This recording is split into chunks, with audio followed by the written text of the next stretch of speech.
Part 4, The Final Reel. Previously, William Harlow infiltrated Heinrich Müller's Hollywood operation and discovered Operation Pelican, a Nazi plot to assassinate America's defense leadership during a movie screening.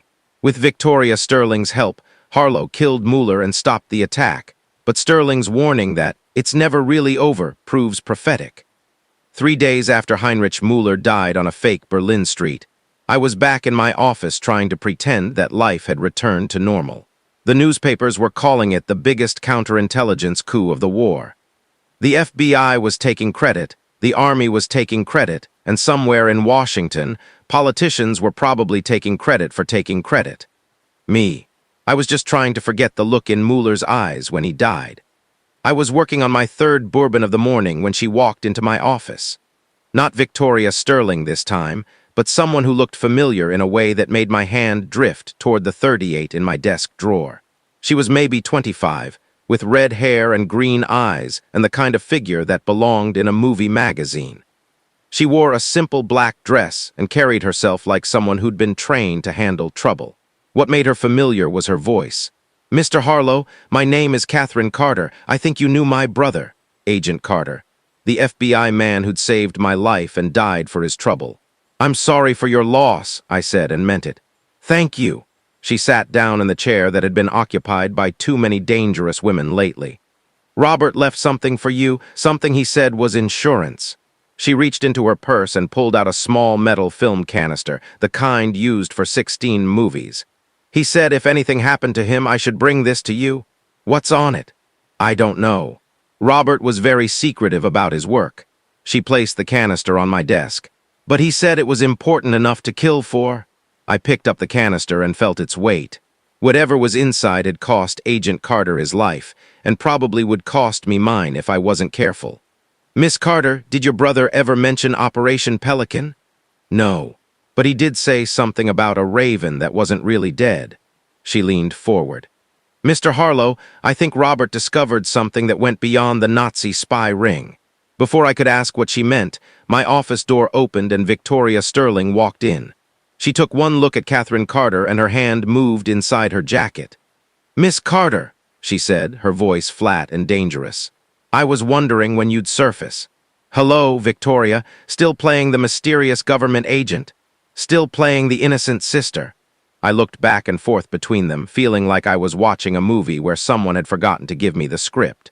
"You two know each other." "Oh yes," Victoria said, never taking her eyes off Catherine. "We've known each other for quite some time, haven't we, Agent Schmidt?" The temperature in the room dropped about 20 degrees. Catherine Carter smiled, and suddenly I could see the family resemblance, not to Agent Carter, but to Ingrid Schmidt. "Very good, Victoria, though it took you longer than I expected." "You're Ingrid's sister," I said, my hand now resting on the 38's grip. "Half-sister, actually, same father, different mothers." Catherine, or whatever her real name was, crossed her legs and made herself comfortable. "Ingrid was the pretty one, I was the smart one. Smart enough to infiltrate the FBI using a dead agent's identity." "Robert Carter was never FBI," Victoria said, her gun now drawn but not yet pointed. "He was OSS working undercover, and Catherine here killed him." "Guilty as charged," Catherine said cheerfully. "Though I prefer to think of it as a career change. Robert was getting too close to certain truths that were better left buried. I was getting that familiar feeling that this case had more layers than an onion, and each one was more rotten than the last." "What kind of truths?" Catherine looked at the film canister on my desk. "The kind that explain why Heinrich Müller was allowed to operate in Hollywood for over a year without being caught. The kind that explain why Colonel Morrison's spy ring was protected by people in very high places." "You're saying someone in the government was helping the Nazis." "I'm saying someone in the government was a Nazi, someone who's been feeding information to Berlin since before Pearl Harbor." Catherine's green eyes were cold as winter. "Someone who arranged for Morrison to be exposed when he became inconvenient, who made sure Müller's Hollywood operation was allowed to proceed until the very last moment." Victoria Sterling's gun was now pointed directly at Catherine's chest. "Shut up." "Oh, Victoria, still trying to protect your superiors," Catherine smiled. "Mr. Harlow, would you like to know who Victoria Sterling really works for?" "The OSS," I said, though I was beginning to suspect that wasn't the whole truth. She works for the same people who employed Colonel Morrison, the same people who have been playing both sides of this war since the beginning. Catherine looked at Victoria. "Show him your real credentials, Victoria. Show him who you really work for." Victoria's face had gone pale, but her gun never wavered. "Harlow, don't listen to her. She's a Nazi agent." "Yes, I am," Catherine said. "But I'm not the only one in this room." The silence stretched between them like a wire about to snap. Then Victoria Sterling laughed, a sound like breaking glass. "Very well," she said. "Mr. Harlow, meet the real enemy." She tossed a leather wallet onto my desk. I opened it with one hand, keeping the other on my gun. Inside was a credentials card that made my blood run cold. Victoria Sterling, Special Agent Ahnenerbe SS.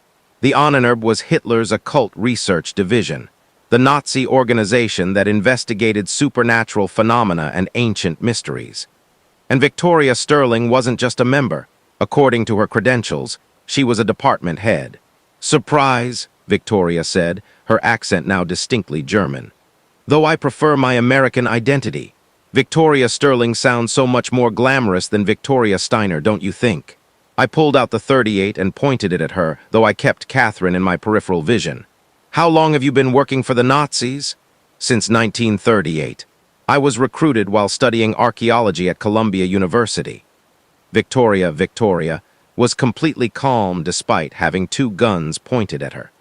"The Ahnenerbe was very interested in American universities, American research facilities, American mines. And you've been running Nazi operations in Los Angeles ever since." "Not running them, monitoring them. You see, Mr. Harlow, the Reich has interests that go beyond simple espionage." She gestured toward the film canister. "There are certain artifacts, certain discoveries that must be controlled for the greater good of humanity." Catherine Carter laughed. "Is that what you're calling it now, the greater good?" "What's on the film?" I asked. "Evidence," Catherine said. "Evidence of what the American government has been hiding from its own people. Evidence of why this war is really being fought." Victoria's gun swung toward Catherine. "Enough!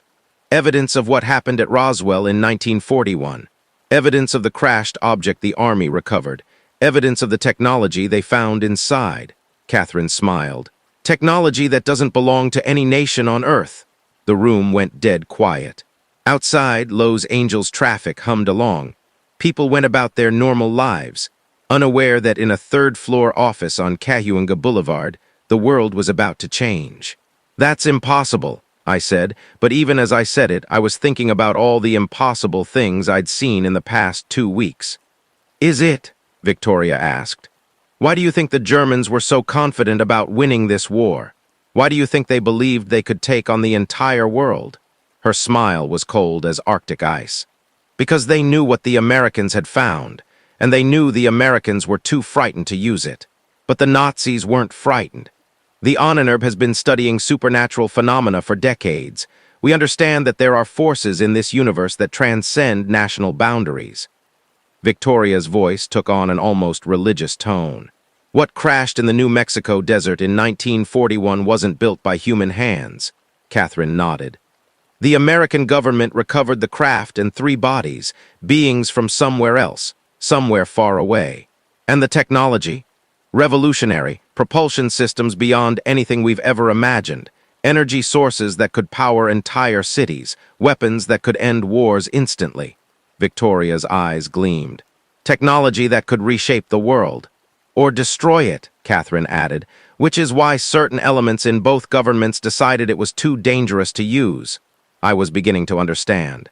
"So you've been working together." "A shadow alliance," Victoria confirmed. "German scientists and American scientists, sharing information, making sure that neither side gains too great an advantage, making sure that the technology remains controlled." "What about all the dead agents? Morrison, Mueller, Agent Carter?" Catherine shrugged. "Necessary sacrifices. Morrison was becoming unstable, too visible. Mueller was a fanatic who wanted to use the technology immediately. Carter was getting too close to the truth. And me," Victoria smiled. "You, Mr. Harlow, are the perfect dupe, a private detective with just enough skill to be useful but not enough knowledge to be dangerous." "Was." She raised an eyebrow. "I'm sorry. You said I was the perfect dupe, past tense." I stood up, keeping both women covered. "Because now I know the truth. And what are you going to do with it? Who would believe you?" Victoria laughed. "Little green men from Mars, secret Nazi-American alliances, technology that defies the laws of physics." "Nobody," I admitted. "But I don't need anyone to believe me." I reached for the film canister with my free hand. "I just need to see what's on this film." "I wouldn't do that," Catherine said. "Why not?" "Because," Victoria said, "the moment you open that canister, you become a threat to the most powerful people on both sides of this war." "I'm already a threat." "No, Mr. Harlow, right now you're just a man who knows too much. But if you see what's on that film," Victoria shook her head, "there won't be anywhere in the world you can hide." I looked at the canister in my hand. It was small, innocuous, the kind of thing you'd use to store a home movie of a birthday party or a family vacation. But inside was evidence of the most important secret in human history. "Tell me," I said, "what really happened at Roswell?" Catherine and Victoria looked at each other, and for a moment I saw something pass between them, not hatred, but a kind of professional respect. "July 15th, 1941, Catherine said. "A craft of unknown origin crashed in the desert outside Roswell, New Mexico. The Army recovered the wreckage and the occupants." "3 beings," Victoria added. "Humanoid, but clearly not human. They were small, with large heads and black eyes. They died in the crash." "What about the technology?" "Beyond our current understanding," Catherine said. "But not beyond our ability to eventually reverse engineer. The Americans have been studying the wreckage for over a year." "And they've made progress?" Victoria nodded. "Significant progress. Enough progress to potentially change the course of the war. Enough progress to potentially change the course of human history." I thought about all the young men dying in Europe and the Pacific, fighting a war with bullets and bombs while their governments sat on technology that could end the conflict instantly. "Why keep it secret?" "Because," Victoria said, "the technology isn't just advanced, it's dangerous. The propulsion system alone could be turned into a weapon capable of destroying entire cities. The energy source could power weapons we can't even imagine. And whoever controls it controls the world." "Exactly, which is why it must remain controlled." Catherine's voice was urgent. "Mr. Harlow, there are forces at work here that go beyond nations, beyond ideologies. There are people who believe that humanity isn't ready for this knowledge. And you're both working for them." "We're working for the survival of the human race," Victoria said. "Even if that means ensuring that neither side wins this war decisively." I looked at the film canister again. Agent Carter had died to get this evidence to me. The least I could do was look at it. "Sorry, ladies, but I've seen too much already to worry about seeing a little more." I started to unscrew the top of the canister. That's when both women shot me, not to kill, to wound. Victoria's bullet hit my shoulder, spinning me around. Catherine's caught me in the leg, dropping me to my knees. The film canister flew from my hands and rolled under my desk. "Retrieve it," Victoria said to Catherine. But Catherine was looking at something behind Victoria, her eyes wide with surprise. "I don't think so." Victoria turned around just as my office door opened, and 3 men in dark suits walked in. They moved like federal agents, but their faces were completely expressionless, almost mechanical. "Agent Sterling," the lead man said in a voice that sounded like it came from the bottom of a well. "Agent Schmidt, you have exceeded your authority." Victoria raised her gun toward the newcomers. "We were following protocol. Protocol has changed." The lead man looked at me, and I felt like I was being examined by something that wasn't entirely human. "Mr. Harlow has become too valuable to eliminate." "Valuable how?" Catherine asked. Instead of answering, the lead man walked to my desk and picked up the film canister. He unscrewed the top, looked inside, then handed it to me. "Mr. Harlow, please examine the contents." With shaking hands, I pulled out a strip of 16mm film and held it up to the light. The images were grainy, black and white, but unmistakable. A crashed aircraft unlike anything I'd ever seen, wreckage being loaded onto military trucks, and 3 small bodies being carried on stretchers, covered by sheets that couldn't quite hide their inhuman proportions.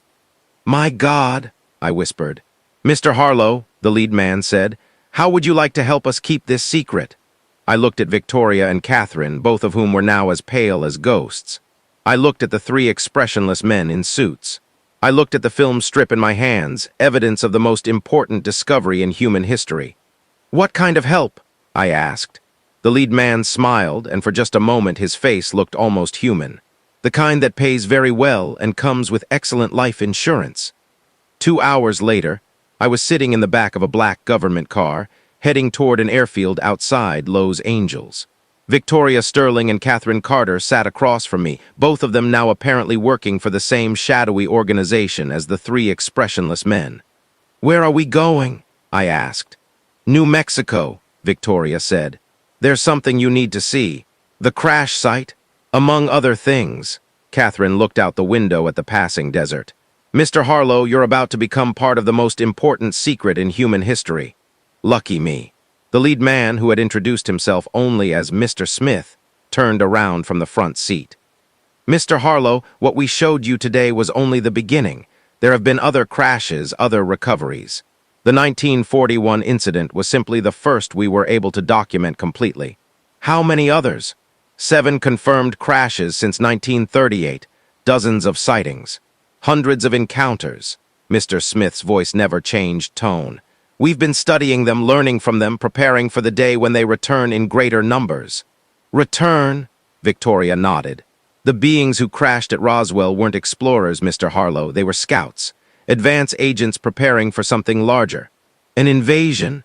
We don't know. That's what we're trying to find out." Catherine pulled a file folder from her briefcase. "What we do know is that they've been watching human development for decades, possibly centuries. The timing of their increased activity coincides with our technological advancement. I thought about all the young men dying in a war that suddenly seemed very small in the context of what I was learning. Does this have anything to do with the current conflict?" Mr. Smith nodded. "Everything. The rapid technological development necessitated by the war has attracted their attention.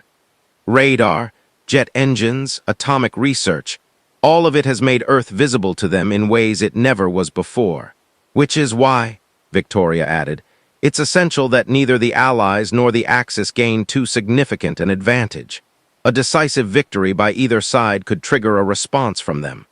"So you're deliberately prolonging the war." "We're managing it," Mr. Smith said, "ensuring that human technological development proceeds at a pace that doesn't threaten them while building our own defensive capabilities."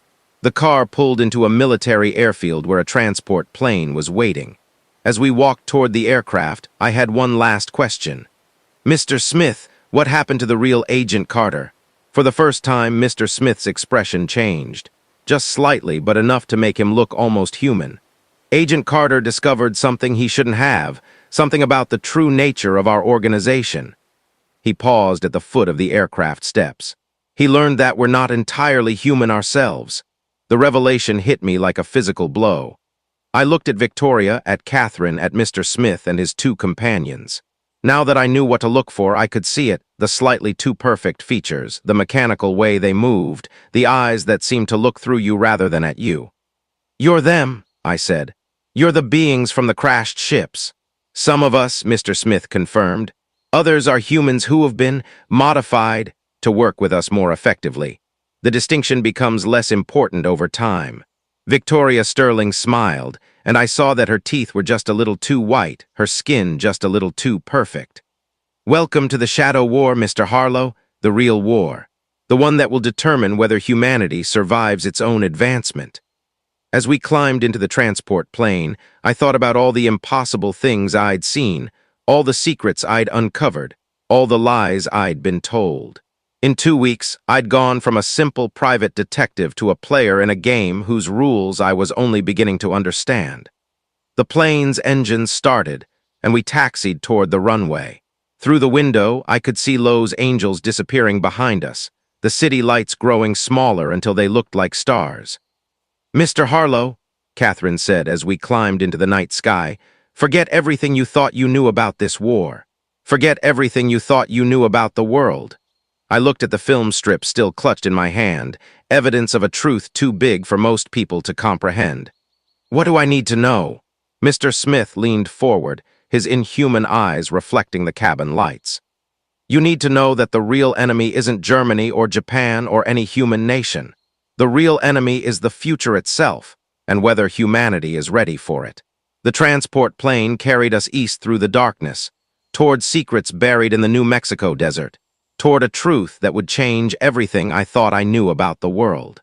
Behind us, Los Angeles slept peacefully, its citizens unaware that their planet was being watched, studied, and slowly prepared for changes they couldn't begin to imagine. In the end, I realized every case is really about the same thing, uncovering the truth. But some truths are bigger than others. Some truths are so big they can reshape reality itself. And some truths, once you know them, make it impossible to ever go back to being the person you were before. My name is William Harlow, and I used to be a private detective in Los Angeles. Now I'm something else entirely, a guardian of secrets that could save the world or destroy it, depending on who learns them first. The war in Europe and the Pacific would end eventually. But the real war, the war for humanity's future, was just beginning. And I was right in the middle of it. The end. Thank you for following William Harlow's journey through the Berlin shadows. This story showed us that sometimes the greatest mysteries lie not in the shadows of our enemies, but in the secrets our own governments keep. In a world where nothing is as it seems, the only constant is change, and the courage to face truths that challenge everything we thought we knew. Don't forget to like, subscribe, and ring the bell for more thrilling adventures in the world of noir mysteries and hidden histories.